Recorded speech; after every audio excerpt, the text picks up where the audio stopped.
baddies just throwing success in your face. All of these baddies upset.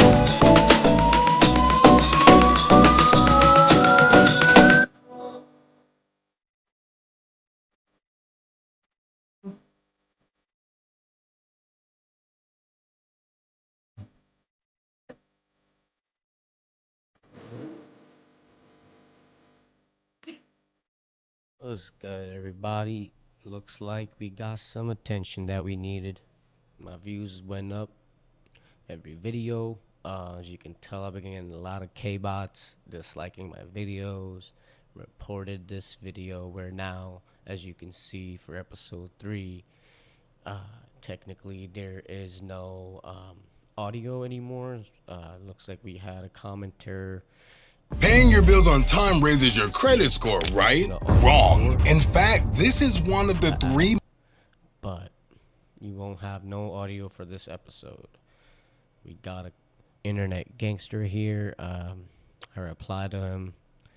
Tune in for the next episode. So due to that, what I went ahead and did is that I uploaded the audio for episode 3, and whoever is interested can go listen to the audio and play it at the same time while they're watching this video. It's not that hard.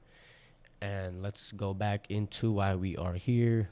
My channel, authentic view, what I am, who I am, no face, and what I do and what I support. So because of that, now what I'm gonna tell you guys is that I'm gonna go back in to the next episode where I was talking about, we're gonna be finished talking about what J.Cole has been doing and what he hasn't been doing, whatever. This song, man, was fire. He dissed him. I feel like Schoolboy Q went and told J.Cole, like, hey, man, honestly, this is nothing against you, because Kendrick knew he was not able to, take on Drake and Cole. Cole's song was fire. It was a warning shot. I just wish he never went back on it. It is what it is. We're going to go into the other songs that he did have on the album that he didn't take off. And they did also diss everybody's Messiah on the West Coast. Kendrick Lamar, who got a Super Bowl slot. Now he's going to be performing at the fucking Super Bowl. Big as the Super Bowl, huh? As you can tell from episode 1, I was discussing first-person shooters. Big as the Super Bowl. Now Kendrick's performing at the Super Bowl. I don't know, man. It kind of sucks, but it is what it is. I feel like Lil Wayne should have definitely had that opportunity, but he did not. So no issues, no worries. We'll see what they do.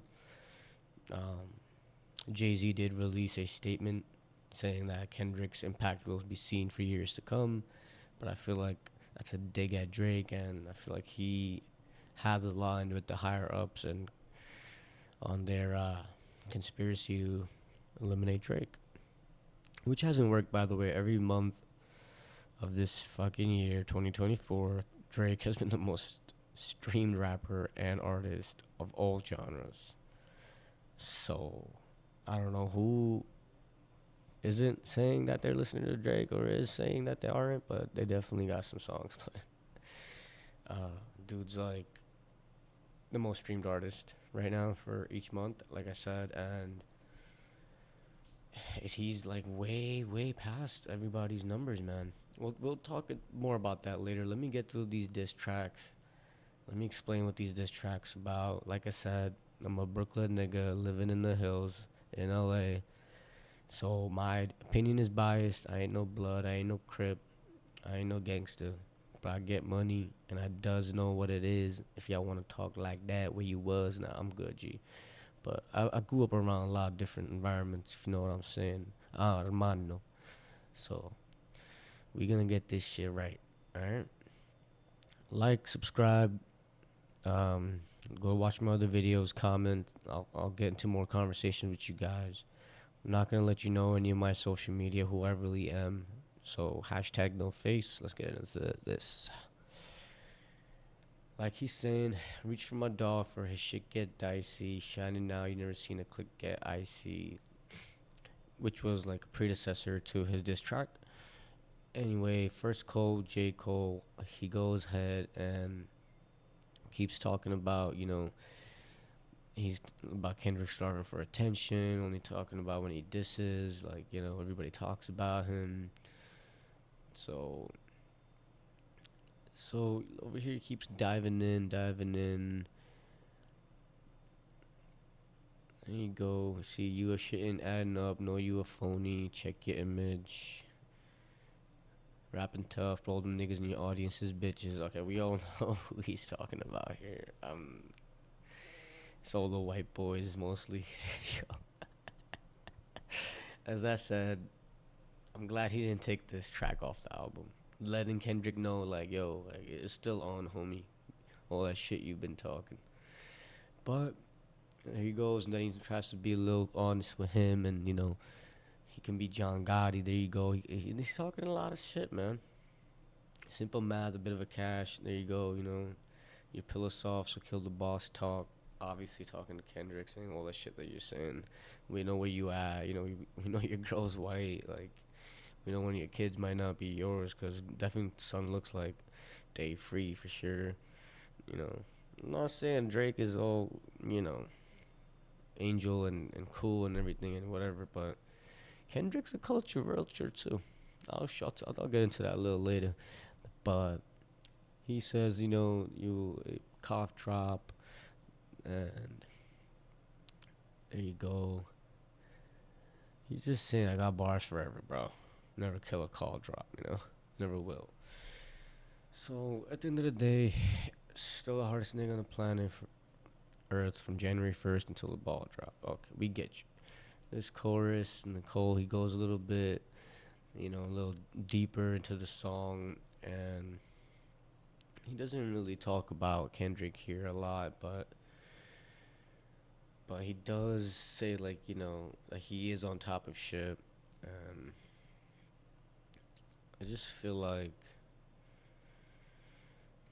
he should have never took that 7-minute drill off the album. That shit would have been fucking legendary. It still would be like, yo, it was a good track. I thought it was a good track at the time.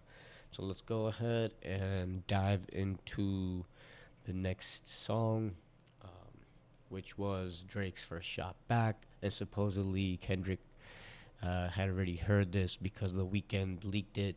And of course, Kendrick approved it to leak it to the world. And that's when Drake was like, you know what? I don't know who might have leaked this, but that's all conspiracy theory. That might have never even happened. Maybe it was Drake who leaked it to the Weeknd to see what they was gonna do and gave him a different version. And when he actually dropped it, it was the real version, and that's why Kendrick had went ahead and responded. What about that? Come on, man! All these conspiracy theories, guys. Like I said, all my videos, they're going to be 10-minute videos from now on moving forward. Trying to keep your attention in each video, not put you out of sleep. I know you can't see my face, no face, but it is what it is. So I'm not going to dive too hard into this song. We know he goes a little hard at everybody. Come on, this is where you can tell it was a 20v1. This is what we wanted from Drake. Everybody wanted this shit from him. And he gave us, like, literally everything on a silver platter. We enjoyed this music. I won't front, like, this song and Family Matters bangs a little bit harder than the other Kendrick songs, but Not Like Us does match with Pushups. They're pretty good on tempo.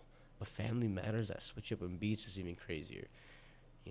They both gave us what we needed. But for Kendrick to be jumping in on a 20v1, like, come on, bro. You should have just stayed as a feature on Future's album, because that showed right there that you jump in the nigga 20v1 with a bunch of other artists like rickross, ASAP Rocky, and we got Future, Metroboomin. I don't know, The Weeknd was on that shit. I don't know who else was fucking promoting it. Nav, all them motherfuckers. Like, I don't get that shit, bro. The Weeknd and Nav are from Canada. You're from Canada, yo. You're from Toronto. Drake put y'all on the map. We would have never been listening to any of y'all music. Weeknd was homeless on the street, singing to people in fucking videos. And he had a few songs on SoundCloud, but once he was put in the studio, we got a little money through Drake and saw how to fucking do everything, the work ethic and all that. Homie got scared, man. He thought he wouldn't be able to get famous. So he didn't believe in himself. So he thought he believed in himself and signed his life away to the real fucking devil. You know, instead of promoting the city with Drake. And right now, at this moment, when Drake needed somebody like that on his side, nobody from Canada, Toronto pulled up, man. Except all them white people, man. They also pulled up for Kendrick, so we can't blame them, you know.